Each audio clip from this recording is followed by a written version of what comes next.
1장 9절로 11절까지의 말씀을 봉독했습니다.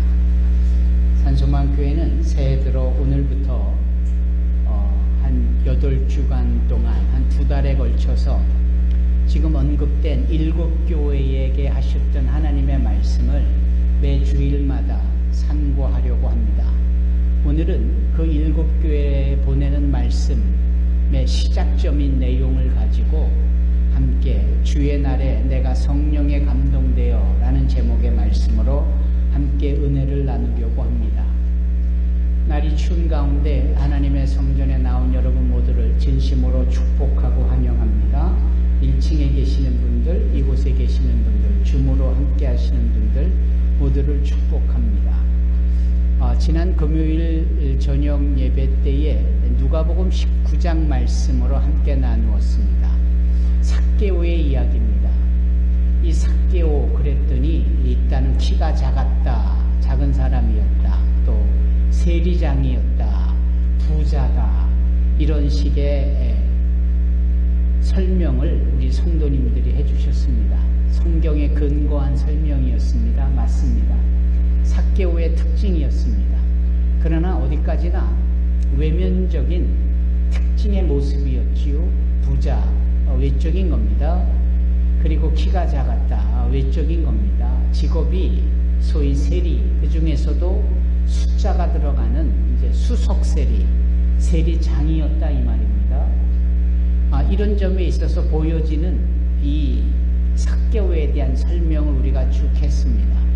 그런데 정말 중요한 것은 뭐냐면 그 세리 삭개오가 주님을 만나자마자 변합니다. 어떻게 변했느냐?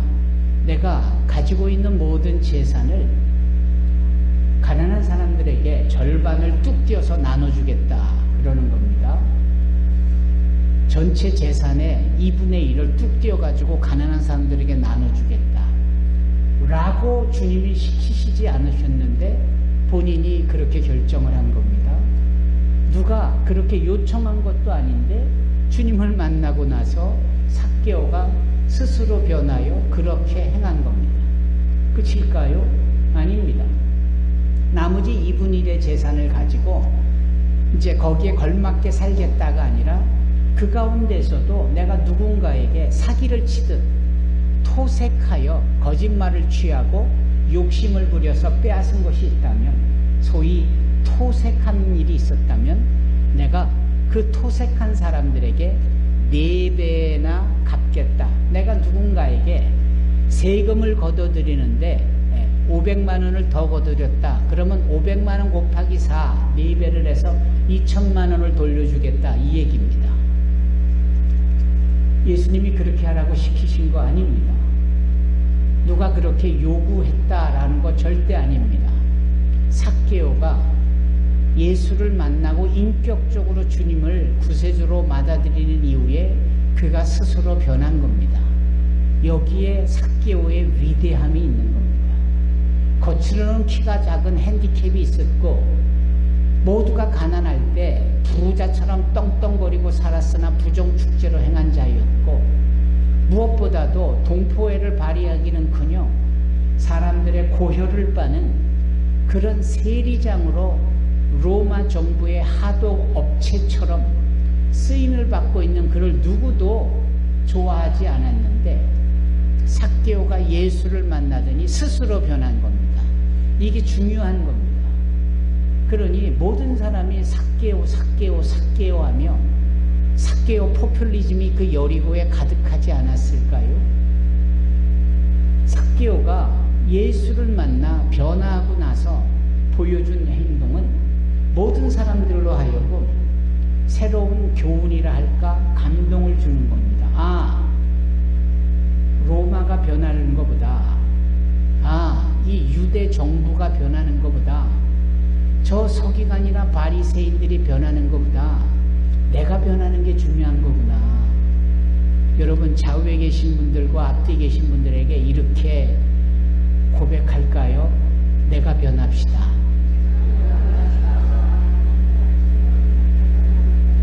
꼭 내 남편이 변해야 된다라고 말하고 꼭 내 아내가 변화해야 된다라고 말하는 부부가 계시잖아요.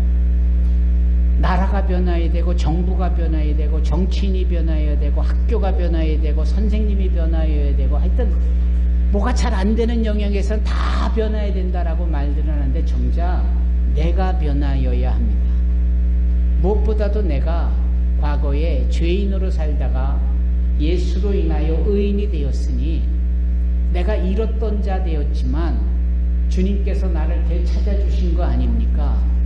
그 누가복음 19장 1절로 10절까지 삭개오 이야기의 쭉 뒤에 가는 맨 마지막 10절에 주님께서 인자가 온 것은 잃은 자를 되찾기 위함이다 라고 말씀하시지요. 따라서 눈은 뜨고 있지만 감겨져 있었던 삭개오, 그가 자기가 지혜롭게 잘 사는 것 같아도 욕먹으며 살았지만 주님을 만나고 나서 그가 변화되어지면서 이제는 잃은 자가 아니라 되찾은 자가 되어지므로 주님의 그 말씀에 부합하잖아요. 인자 곧 나 예수가 이 땅에 온 것은 잃은 자를 되찾기 위함이다. 여러분, 내가 변하면, 내가 예수를 만나서 변하면 내가 주님에게 찾아진 자인 줄로 믿습니다. 내가 예수를 만났는데도 늘 다른 건 바뀌어야 되고 정작 자기가 바뀌어야 될 것은 감지하지 못하고 적용하지 못하면 여전히 더 lost, 잃어버린 입장에 있는 겁니다. 여러분, 우리가 바뀌어야 되고 우리가 되찾아진 자들이 되어야 합니다. 우리가 바꾸어지기를 원합니다. 그게 진짜 믿음입니다. 믿음으로 인해서 내가 바뀌어지는 것, 이게 진짜 믿음인 거죠. 아멘. 그런 점에 있어서 교회도 분명 바뀌어야 되겠지만 교회를 이루고 있는 내가 바뀌어야 되는 이 부분에 우리가 마음이 모아지고 우리의 관심과 결단이 있어야 할 줄로 믿습니다. 거울 앞에 서서 옷매무새를 담정히 하고 여성분들은 메이크업을 할 때 항상 읊조리듯이 얘기하세요. 오늘도 내가 바뀌어야 된다. 오늘도 내가 바뀌자. 이런 식의 고백은 모든 것을 평탄케 하며 모든 것을 화평케 합니다. 화평케 하는 자는 복이 있나니 저희가 하나님의 아들, 즉 하나님의 모든 기업과 유산을 이어갈 하나님의 자손이 되어지는 그 복을 얻게 되어지는 겁니다. 저와 여러분이 그리 되어지기를 주님의 이름으로 축원합니다. 사도 요한이라는 자가 있었는데 그가 예수를 만나고 바뀌어요. 이 사도 요한은 사도자를 빼고 난, 아니 그것을 삽입하기 전, 그러니까 그냥 요한이라고 알려졌던 그때 삶은 어땠느냐? 어부였는데요. 베드로 못지않게 성격이 급했고, 그래서 그에게 이 보아너게 늘 큰 소리를 치고 그냥 우레처럼 천둥처럼 그냥 소리를 조분조분 내지 않고 큰 소리로 말하는 뭐 그러한 스타일의 성격 급한 자이기도 했습니다. 그리고 또 한 자리 하는 그 부분에 관심이 많아서 예수를 만난 김에 예수로 인하여 출세하려고까지 했습니다. 그래서 자기 어머니의 치맛바람을 일으켜서 예수님을 대상으로 로비를 했던 자이기도 합니다. 엄마, 내가 예수님을 쫓아다니는 이유는 저 양반이 보통뿐이 아니야. 저 양반이 못하실 일이 없고 아마도 이 로마 정부를 전복시키고 유대 우리나라를 회복, 곧 독립시키고 당신이 왕으로 자리하실 거야. 그러니까 내가 부지런히 그분을 쫓아다니면 그분이 나를 한 자리 주실 거야. 근데 12명이나 되니까 결국은 한 자리는 얻겠지만 이왕이면 주님의 우편이나 좌편에 우리 형제가 함께 있으면 좋겠지. 엄마 그렇지 않아? 엄마가 가서 좀 얘기 좀 해줘. 그랬더니 엄마가 쭈루루 달려가가지고 주 예수요, 우리 제 아들 레미가 두 형제가 주님을 쫓고 있는데 주님도 아시지요. 그러니까 주님이 보좌에 앉으실 때 하나는 왼쪽에 하나는 오른쪽에, 그러니까 우리네 식으로 표현하면 하나는 좌의정에 앉혀주시고 하나는 우의정에 앉혀주시고, 현 정부로 보면은 하나는 내무부 장관에 앉혀주시고 하나는 외무부 장관에 앉혀주시고, 하하, 참 주님 보시기에 기가 막히죠. 그런데 그런 모든 계획을 지닐 만한 어떤 자들가 누구였느냐? 요한이었다 이 말이에요. 그런데 웬걸 아시다시피 그에게 주어진 건 뭐였습니까? 이제 예수께서 그 젊은 나이 33쯤에 3년 반 동안의 공생의 사역을 마치시고 말씀하시고 반복하여 강조하셨던 예루살렘에 올라가셔서 고난과 핍박과 비하를 당하시며 십자가에 못 박히어 모든 죄를 사하시고 죽으셨다가 장사된 지 사흘 만에 부활하실 거에 대한 이 부분에 말씀을 이루시잖아요. 그리고 그렇게 죽어지는 그 순간에 느닷없이 자위정 또는 우위정을 원했던 사도 요한에게, 요한아 봐라, 네 어머니로 모셔라. 사실은 내 어머니인데 이제 네가 내 제자 아니니? 이 마리아 어머니를 모셔라. 그리고 주님이 운명하셨어요. 그 다음부터는 요한이 이 어머니 마리아를 예수님 대신 모시는 겁니다. 크게 눅눅지가 않은 일이에요. 그렇지 않습니까? 성질도 급하고 그냥 소리도 큰 자였는데 그냥 이 어머니를 평생을 모셔야 되니, 그래서 그가 90쯤의 나이에 반모섬에 유배가 되어진 이 요한계시록의 말씀을 근거해서 보면은 그가 얼추 60년 동안 마리아 어머니를 섬긴 거예요.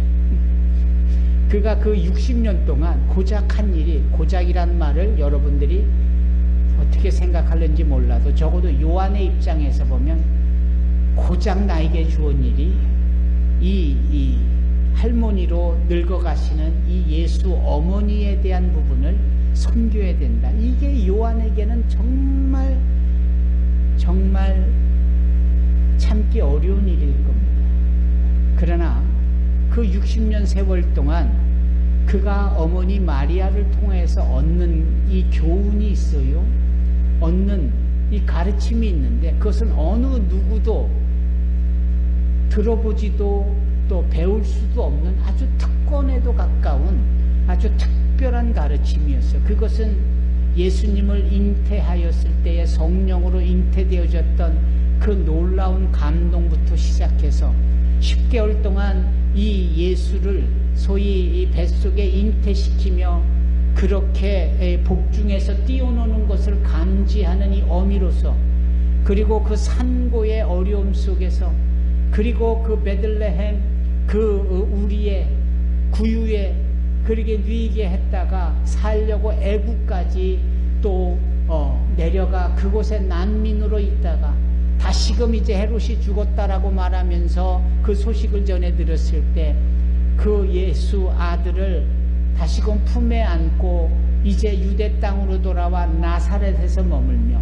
30여 년 동안을 그 가난하고 힘든 곳에서 정말 생존하며 살아가는 순간순간마다 예수로 인하여 부어지는 말로 형언할 수 없는 수많은 은혜와 풍성한 기적과 역사들, 그거는 성경에 나와 있지 않지만 이 마리아 어머니가 이 요한을 대상으로 그런 신비막측한 경험담과 체험담을 말씀해 주지 않겠습니까? 어른을 모시고 사는 젊은이들이 얻는 감동과 교훈은 사뭇 달라요. 어려고 힘들었을 때 우리 부모님들이 심심히 겪었던 그 내용들을 교훈처럼 받아들일 때 현실의 삶이 얼마나 감사한 삶이고, 이게 불평해서는 안 되는구나, 이런 느낌이 있잖아요. 마찬가지죠. 요한은 그 마리아를 통해서 들으며 느끼면서 자신의 그 야심으로 가득했던, 명예욕으로 가득했던, 성질급하고 소리내었던 그 자신이 바뀌어져 가는 겁니다. 변화가 되어져 가는 겁니다. 그 변화가 되어지는 그 기간이 60년이나 걸린 거예요. 대단하지 않습니까? 대단한 겁니다. 그래서 요한은 달라요. 그 누구보다도 달라요. 어떤 사도보다도 달라요. 사도 바울 달라요. 사도 베드로 달라요. 누구하고도 뭐 말이 되는지 모르겠지만 견주어 봐도 아주 출중하고 대단한 겁니다. 과거 구약 성경에 누구보다도 출중한 리더십이 모세 아니었습니까? 모세만큼이나 신약 시대의 중요한 인물이 요한이에요. 그래서 그에게 누구보다도 사도 요한이라는 별칭이, 애칭이 수식어가 불러지면서 이 사도 요한이 아무도 흉내낼 수 없는, 심지어는 모세보다도 더 깊은 영성으로 요한복음을 기록을 합니다. 요한복음 1장부터 21장까지 기록을 하되 자기 자신을 철저히 숨기며 그저 자기가 나타나야 될 때 나 요한은 이렇게 말하지 않고 그렇게 말해야 될 때 주님께서 사랑하는 제자 중에 하나가 이런 식의 겸손함, 이게 사도 요한의 변화된 모습입니다. 그는 철저하게 영적으로, 철저하게 신비롭고 깊은 깨우침과 가르침을 가지고 요한 1서, 요한 2서, 요한 3서를 기록하며 사랑을 말해요. 하나님은 누구시냐? 사랑이시다. 우리가 그분을 사랑한 것이 아니라 그분이 먼저 우리를 사랑한 것이다.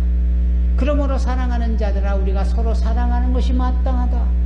그 주님께서 마침표를 찍으며 하셨던 그 설교 내용 그대로를 요한 1서, 2서, 3서에 담으며 모든 이단들로부터 영적으로 눈빛 흐릴 수밖에 없는 모든 세상 속에서 자신들의 신앙을 올곧게, 바르게, 투명하고 선명하게 정말 수정같이 맑은 모습으로 지닐 수 있도록 도전을 줄 수 있는 그러한 글을 써낸 겁니다. 그러던 그가 60년이 되어 얼추 90이 되어지는 그의 나이 속에 그가 유배를 당하여 반모섬에 보내집니다. 펜모스, The Island of Patmos. 이 반모섬에 홀로 유배되어져 보내지는데 이제 그곳에서 그가 감동을 얻고 주님이 보여주시는 비전을 보게 되고 음성을 듣게 되면서 그가 요한계시록마저 써내려가는 겁니다. 과거의 역사는 얼마든지 우리가 줄줄줄 써나갈 수 있지만 앞으로 있어질 일은 아무나 쓸 수 없잖아요. 그것이 하나님의 역사와 허락 없이 써질 수 있는 게 아니잖아요. 사도 요한은 앞으로도 발생하지 않았던 2000년 전에 그 2000년이라는 시간이 흘른 2026년을 포함하고 2026년 이후에 있게 되어질 모든 잠재적 카이로스적인 시간대에 하나님께서 하실 일들을 다 감동과 영적인 깨달음 속에서 그 출중한 영성으로 글을 써내려가는 겁니다. 이게 바로 요한계시록 1장에서부터 22장까지 말씀이며 저 천국까지 이어져 눈물도 이별도 슬픔도 아픔도 없이 그곳에서 해처럼 빛나며 영생 무궁토록 하나님과 더불어 그곳에 머물게 되어지는 이 놀라운 승리의 마침표를 찍는 글을 써내려가는 거죠. 대단하지 않습니까? 그런 사도 요한이 이제 자신을 소개하는데 오늘 본문에 이렇게 소개합니다. 이 주보에 나와 있는 글로 보실까요? 예, 물론 성경으로 나와 있는 것으로 보셔도 됩니다. 이 글을 쓰고 있는 나는 그리스도 안에서 형제된 요한입니다. 자기 자신을 소개하는데 우리의 형제랍니다. 당신의 형제라고 말하는 거예요. 예. 자신의 소개를 이처럼 막역하고도 피를 나누고도 한 지붕 밑에 한솥밥을 먹고 한 이불 덮고 자는 듯한 이러한 살가운 표현을 해나가는 겁니다. 여러분, 우리가 누굽니까? 주 안에서 한 형제요 한 자매입니다. 우리 크리스찬들이 형제님 하고 부르잖아요. 우리 규민 형제님 잘 듣고 있죠? 우리 수연 자매님 잘 듣고 있죠? 형제 자매라고 부르는 거예요. 예, 그것은 우리의 아버지가 하나님이시고, 아멘.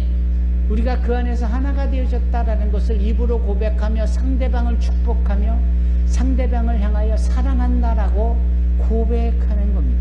예. 그래서 우리는 이 형제요 자매 되어짓기에 한 교회 안에 나와 이렇게 예배 드리는 겁니다. 지연 자매님 알고 계시지요? 지연주 자매님. 아멘. 네. 네. 이제 이런 점에 있어서 우리는 서로에 대한 축복의 통로가 되고 늘 함께 모이게 힘쓰고 축복할 수 있는 자들이 되어야 할 줄로 믿습니다. 두세 사람이 내 이름으로 모인 곳에 내가 너희와 함께하리라 라고 말씀합니다. 요란다 자매 잘 듣고 있죠? 또 두 사람이 내 이름으로 합심하여 기도한 것을 내가 듣고 시행하리라 이렇게까지도 말씀합니다. 늘 우리가 모여야 하고 늘 함께 하여야 합니다. 2000년 전 초대교회의 특징은 늘 모이기에 힘썼고, 모이기에 힘쓰면서 떡을 뗐다라는 거, 이 떡을 뗐다라는 것은 우리가 성찬을 했다라는 뜻도 담겨져 있지만 서로 함께 한 그릇에 네 숟가락 내 숟가락 집어넣어서 함께 겸상하고 밥을 먹었다 이 말입니다. 오늘도 교회에서 드보라가 오늘 음식 준비하는데 그 이른 시간에 이옥기 집사님이 그 추운 날씨에 오시더라고요. 그러면서 또 이 김영윤 집사님도 오시고 한 분 두 분 이렇게 일찍 오시는데 오시는 시간이 얼추 9시쯤이셨어요. 그렇게 1시간 반 정도를 일찍 오시는 거 아닙니까? 이 이유가 뭡니까? 함께 떡을 떼는데 오늘은 내 순서야. 이게 기쁜 겁니다.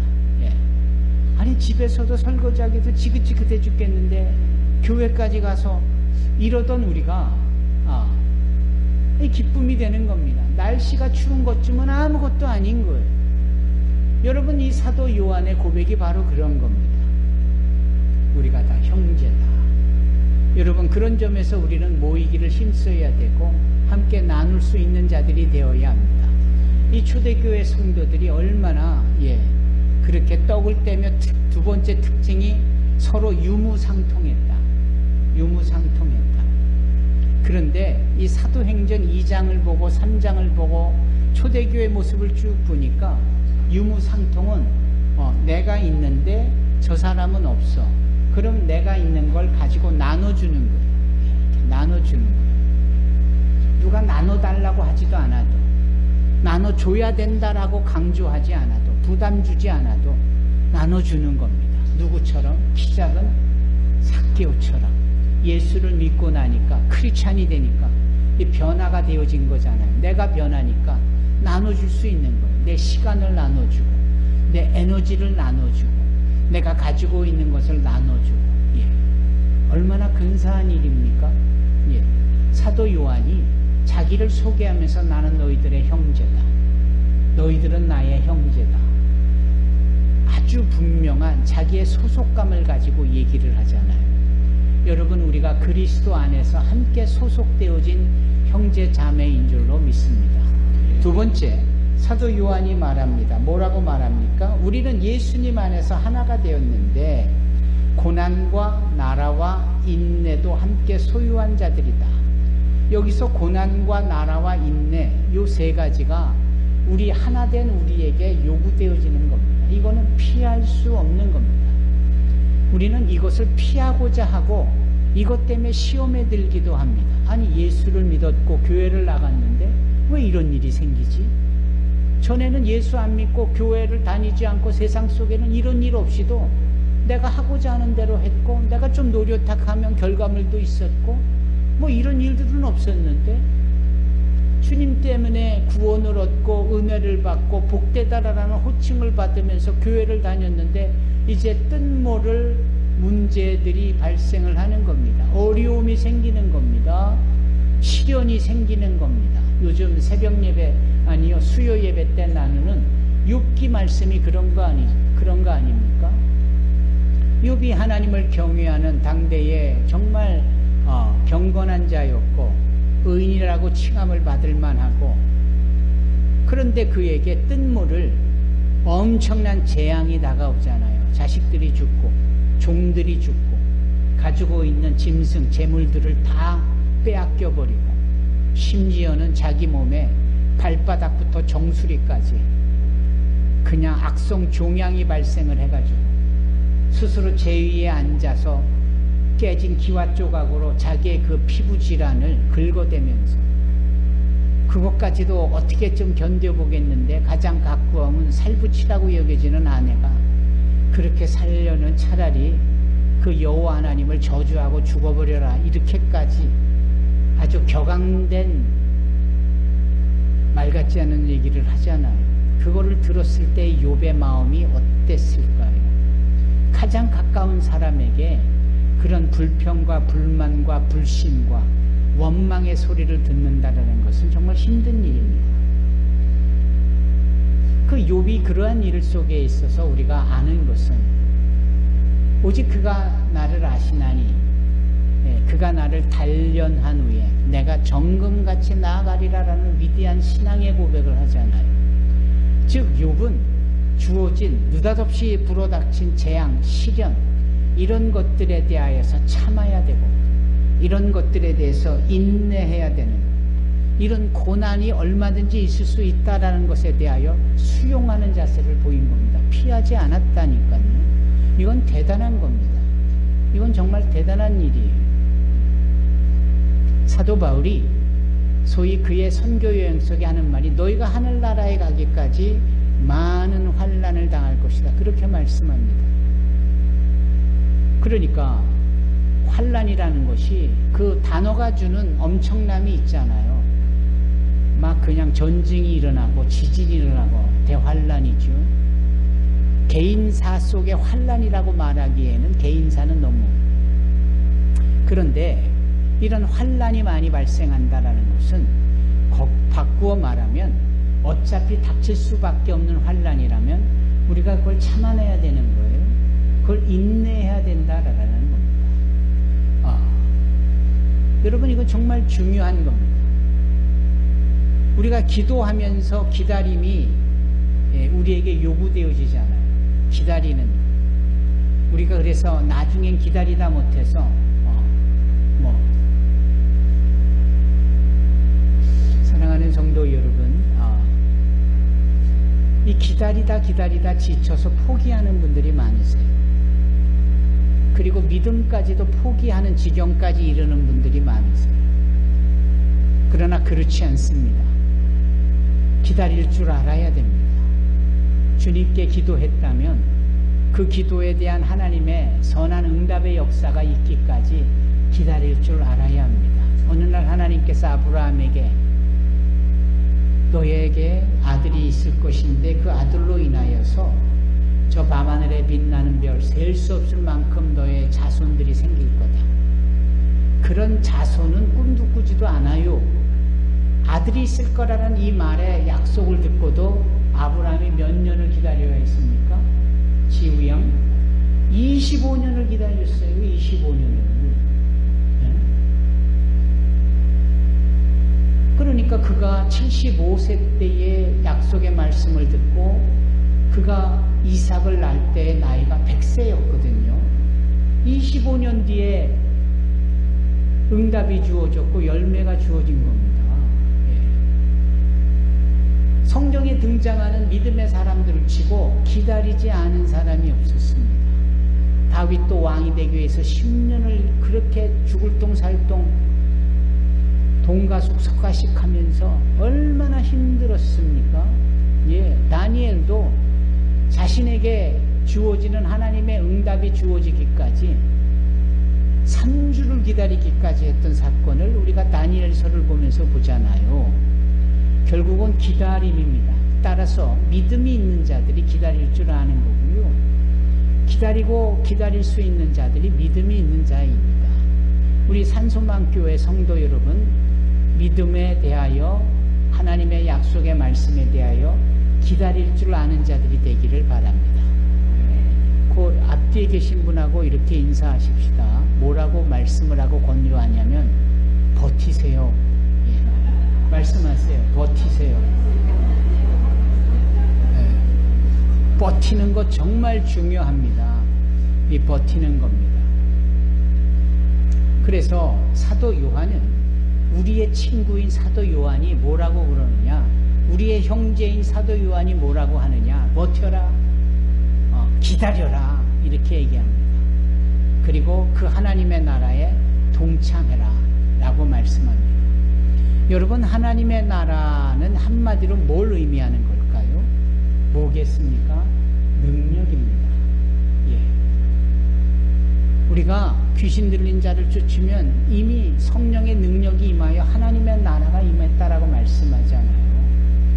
여러분, 하나님의 나라를 소유하고 누리며 산다라는 것은 능력이 그림자처럼 따르고 있다는 것을 의미합니다. 믿는 자들에게 이런 표적이 따르느니 저희가 새 방언을 말하고 귀신을 내어 쫓으며 병든 자에게 손을 얹는 적 나으며 무슨 독을 마실지라도 해를 받지 아니할 것이다. 이게 다 능력입니다. 여러분, 이 능력이 나타나는 것은 이미 하나님의 나라가 임한 겁니다. 저와 여러분들에게 이 형제인 사도 요한이 말하고 있는 부분이 바로 이 부분인 겁니다. 앞으로 다음 주부터 7 교회에 대하여서 한 교회 한 교회씩 우리가 깊이 다룰 텐데, 이 교회 주시는 말씀, 이 말씀이 우리에게 들려졌다는 것이 대단히 의미 있는 일입니다. 하나님은 당신의 계획을, 하나님의 말씀을 교회를 통하여 말씀하세요. 물론 지난번에 말씀했듯이 하나님께서는 당신의 행할 일을 그 선지자에게 그 비밀을 알려주시지 않고는 일하시지 않는다. 기억나십니까? 지금은 하나님께서 교회를 통하여 말씀하시는 것.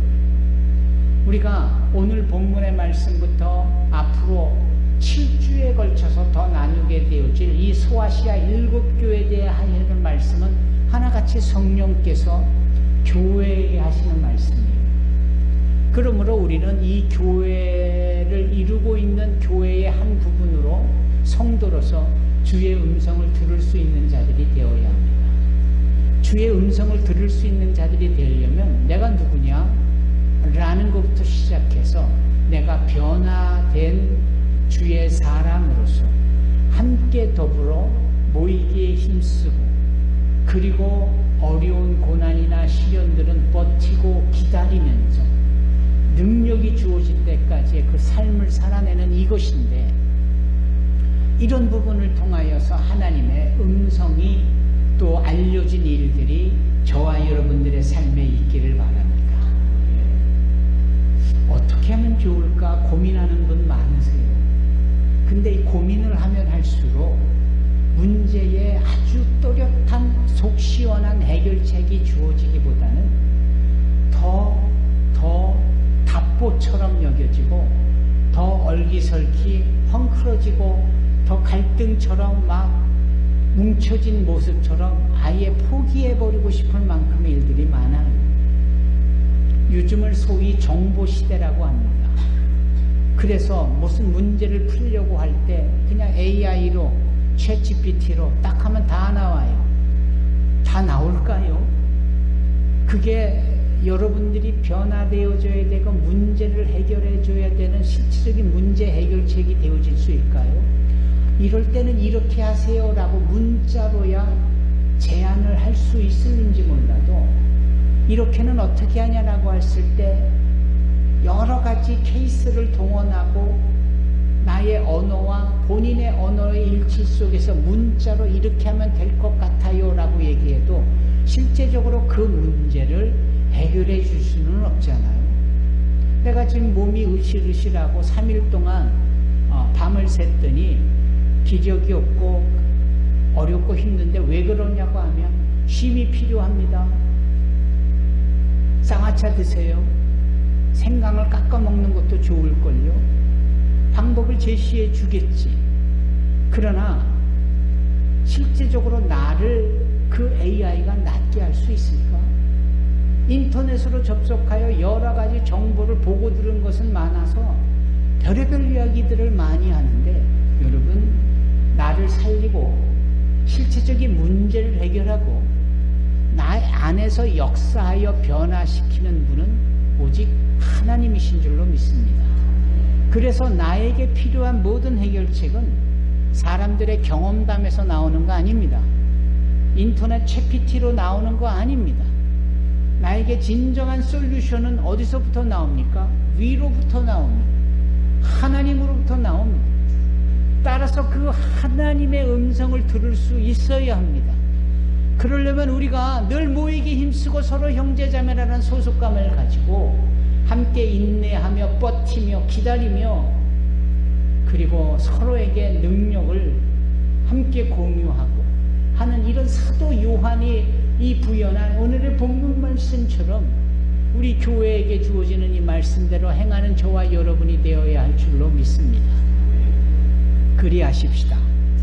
여기 사도 요한이 주님의 날에 내가 성령의 감동이 되어졌다. 이 말이에요.